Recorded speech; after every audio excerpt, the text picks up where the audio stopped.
Hello, I'm Shlomo Meital. This is Cracking the Creativity Code, Part 2, Delivering Ideas. And in this session, we're going to talk about the second tool, tool number 2, strategy and structure. Strategy is taught in business schools. Full name is competitive strategy. It's a complicated discipline. There are textbooks. Textbooks are, many of them are hundreds of pages.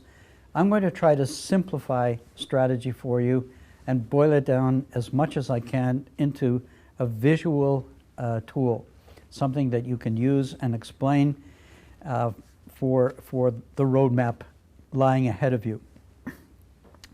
First, a bit of history. In 1980, a young Harvard Business School lecturer named Michael Porter published a book called Competitive Strategy, published by the Free Press. This book, unlike many books, including ones that I've written, this book created an entire new business discipline called competitive strategy. The book has sold millions of copies. It's in its 60th edition, translated into at least 19 languages over the past 35 years. And in this book, Michael Porter, who was encouraged by his professor named Ronald Christensen, Michael Porter makes a simple point. Before you go out to battle with your new product idea, before you try to sell your new product or your new service, it's good to check the battlefield. Check out the battlefield, and Professor Porter tells us how to do it in a structured and fairly simple way. Well, before we look at his analysis, two definitions. What is strategy? It's the creation, implementation, and sustainment of market-leading product differentiation. Everything about competitive strategy follows directly from this definition. Creating value by making something different. Different, of course, meaning better. Not just a bit better, a lot better, a whole lot better. And the better we understand what creates value in our product, the more our chances to succeed increase. Structure of the organization. Now, everything about strategy has to be implemented, done by somebody. So we need to think about the people who are going to do the strategy, how we explain it to them, how they know exactly what they're supposed to do, and then how we organize our business, even before we've hired a single person. Really good to think about these things in advance. Think ahead backward, we explained in the introduction to this course. Think about what your business will look like, ideally, and then work backward to see how you make it happen. So the structure of each organization states what major job function requires and how each job function relates to all the others. Who do I report to and who reports to me? And strategy and structure, of course, are related. This is Michael Porter's famous 5 forces analysis. This is how you analyze the battlefield before you go out to do battle to sell your product, your wonderful idea. There are 5 forces at work in any industry. The first force is simply the degree of rivalry within the market and within the industry in which you work. Differences between products, the brand identities, the rivals, the companies, the players, the degree of concentration. Are there few players or a lot? What's the rivalry in the industry? Second force, supplier power. You're going to need to buy stuff from suppliers, components, services. How much power do your suppliers have? How costly are your suppliers? Are there alternative suppliers, or is there one supplier that you're stuck with as a monopoly? Second force, the threat of substitutes. So what products substitute or compete with your product? If people don't buy your product, what would they use instead? Buyer power, the power of your buyers. Are there a lot of buyers or are there just a few? Sometimes we have important clients and they're so important to us. They have great power over us, especially in bargaining over prices. So what's the power of the buyers? And the last force is the barriers to entry. If you have a terrific idea and you bring it to market, can somebody knock it off, compete with it by copying it, despite patent protection or trademarks or anything else? Are there things that can keep people out of the market and give you some time at least to capture profits before others come along and do what you're doing because they've learned what a great idea it is? Those are the 5 forces: internal rivalry, suppliers, substitutes, buyer power, and barriers to entry, the famous 5-force analysis of Michael Porter. Do a picture of the industry you're going to compete in, fill in these 5 boxes, analyze the 5 forces even before you go out to do battle, especially before you go out to do battle. Another supplementary tool related to this is one developed by Orit Gavish, and she's a business consultant who developed a powerful tool that asks a simple question. Value is what startup entrepreneurship is about, but the reflection of value, the footprint of value, is money and profit, because people pay according to the value that they perceive they're getting. So it helps sometimes to ask, where is the profit, where is the money in the industry I'm going to compete in? Suppose I have an idea related to color printers, and I want to do a Porter industry analysis. One thing I can do is to look at the profit pool, that is the division of profit among different players in the industry. And in the industry we have those who manufacture the printers, those who manufacture the cartridges that have the ink and the toner, if it's a laser printer. We have the retailers who sell the printers and the retailers who sell the cartridges and the toners. And by looking up easily available data for publicly listed companies that publish their profit and loss statement, we can figure out what their gross margins are. That is, the gross margin is the ratio between profit that they make and the revenues that they receive from selling the product. On the x-axis of the profit pool diagram, we have the size of the revenues of the companies in billions of dollars, and on the y-axis we have the profit margin, the company margin, or gross margin, whatever you want to call it. And by one glance at this profit pool, it's pretty hard to do one, and it takes some time to gather the data. But looking at this diagram, we can see immediately the people making the money are not the manufacturers who make the printers. In fact, they seem to sell inkjet printers at a loss, and that makes sense, and you'll see why in a moment. There is some profit in making laser printer, especially the professional laser printers bought by businesses and print shops and so on. Those who manufacture cartridges and toner, very high profit margins, between 50 and 60%. The retailers who sell the product, minimal profit margins, 15%. Profit, considerable profit in selling cartridges and toners at the retail level, approximately 30% margin. So this is a business driven entirely by selling the ink cartridges and the toner rather than the actual printer itself. And I know that some of my students at MIT who came from HP once told me HP considered giving away printers, inkjet printers, for free just so that people would buy the cartridges, the ink cartridges, and make profit. So see if you can figure out, as part of your strategy analysis, your industry analysis, the competitive strategy, where's the money? Who is making the money in the industry? It doesn't mean you have to go to the place where the margins are highest, but it does mean that you have to find out where your place is in the value chain and whether you're going to be in a place where the money is and where it will be when you come to market. A word about organizational structure, which has a lot to do with strategy, because the structure of the company will have a lot to do whether you can implement your strategy. And the key here is implementing the strategy, not the paper strategy that you develop, not the roadmap for your strategy, but also who will do it and how well do they understand what they need to do.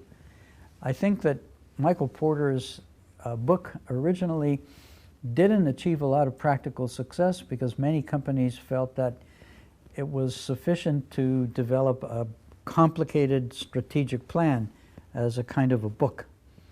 And then they realized what they really needed was not a vice president for devising, for planning strategy.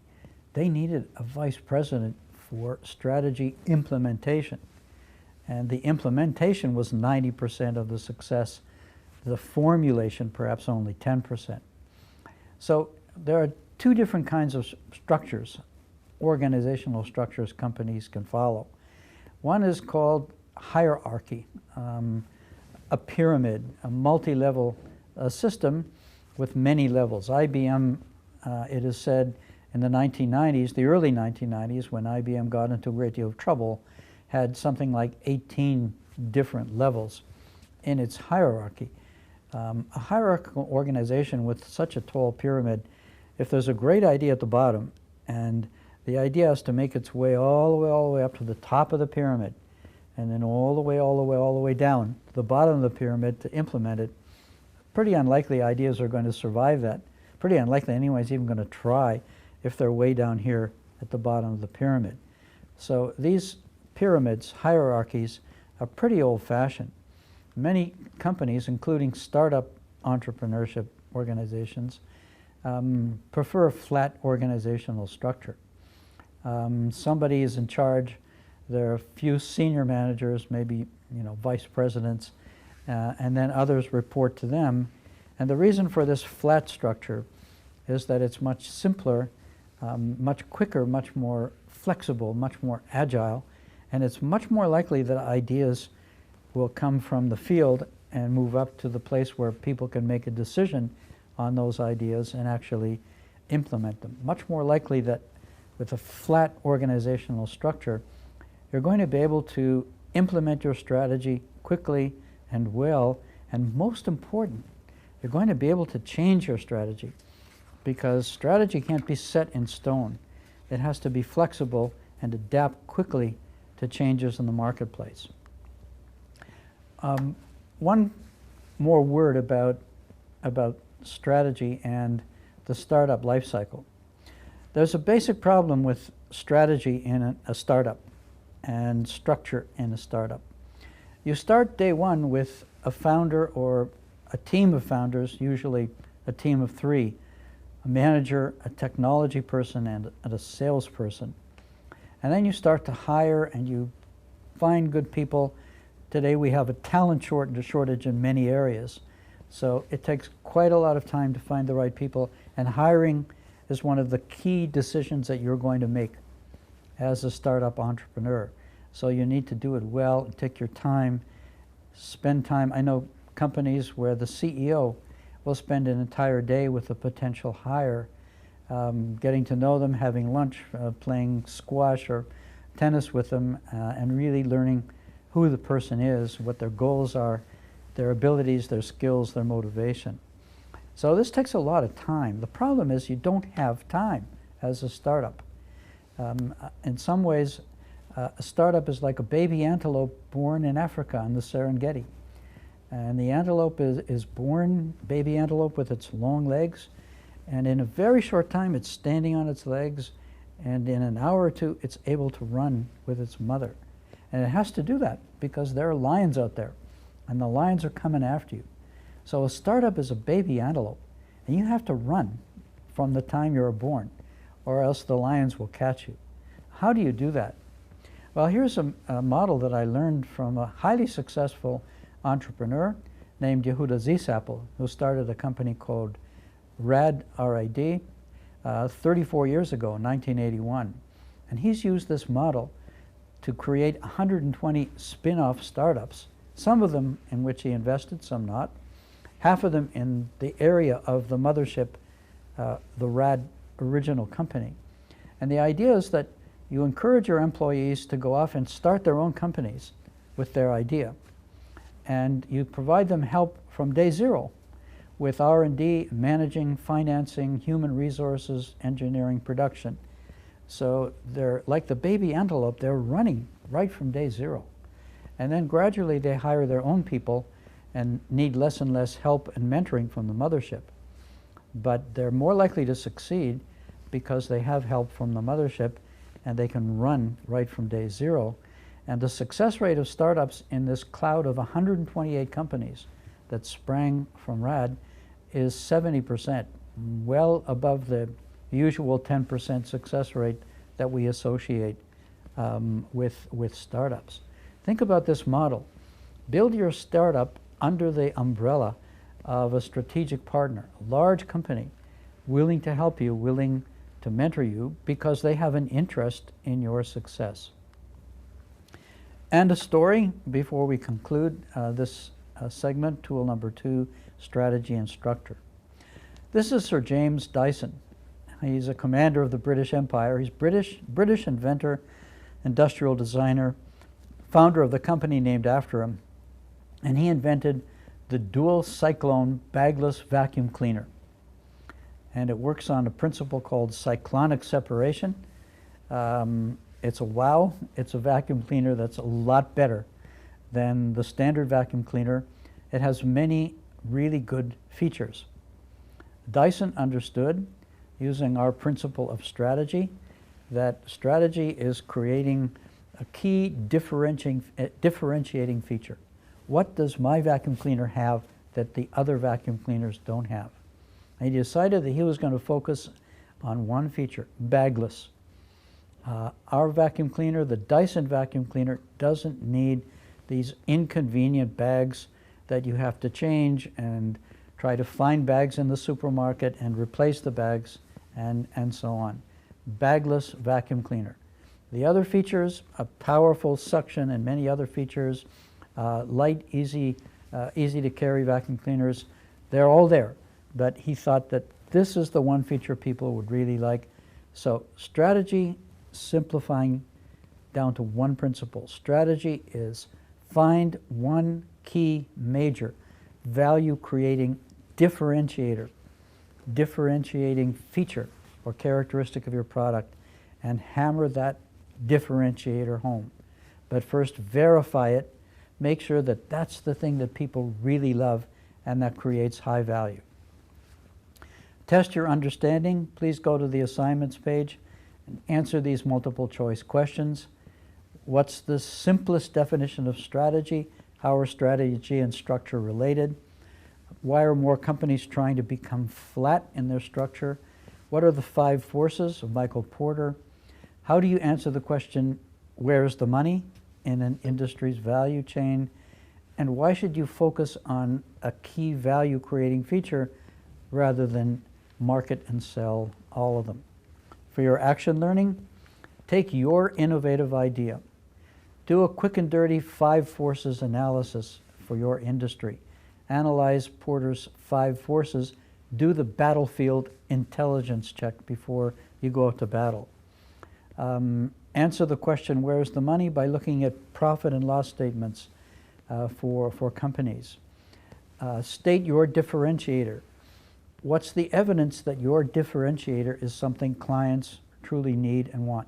How will you sustain this advantage when your competitors perhaps copy your key differentiating feature? That concludes tool number 2. So we've talked about price, value, cost, and then strategy. And our tool number 3 also will be visual, and we call it value profiles. How do you create a picture of your key differentiator in a way that communicates your value proposition to your employees, to your investors, and possibly to your clients as well?